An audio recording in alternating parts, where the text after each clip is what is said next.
Hi there, this is Jonathan Ginsberg, and this is your SSDI Law Minute. Today I'd like to talk to you about the effect of age, education, and work experience in a Social Security disability determination.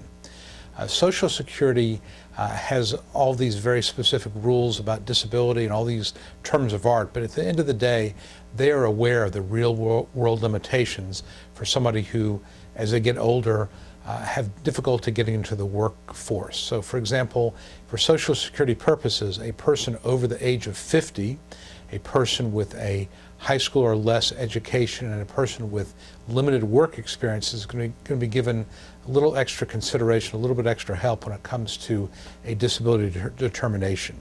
And this bias, I think, is really true in every case.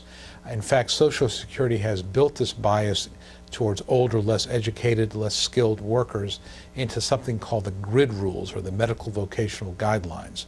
And if you're over age 50, you should always ask your attorney whether or not the GRID rules apply. Now, we'll tell you that the GRID rules, the medical-vocational guidelines, only apply if you have a physical limitation. They do not apply if you have mental health problems, but if you have physical limitations, they can be very helpful to get a shortcut approval.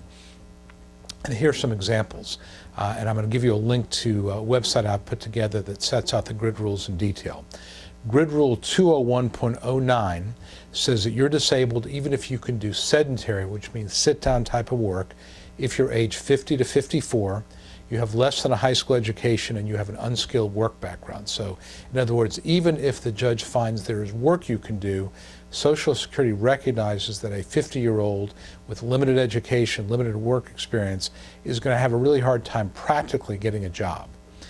GRID Rule 202.04 says that if you can do light work, and light work is defined as standing and walking 6 out of 8 hours in the day, lifting 10 pounds frequently and 20 pounds occasionally, if you can do that, you can do light work, you're still disabled.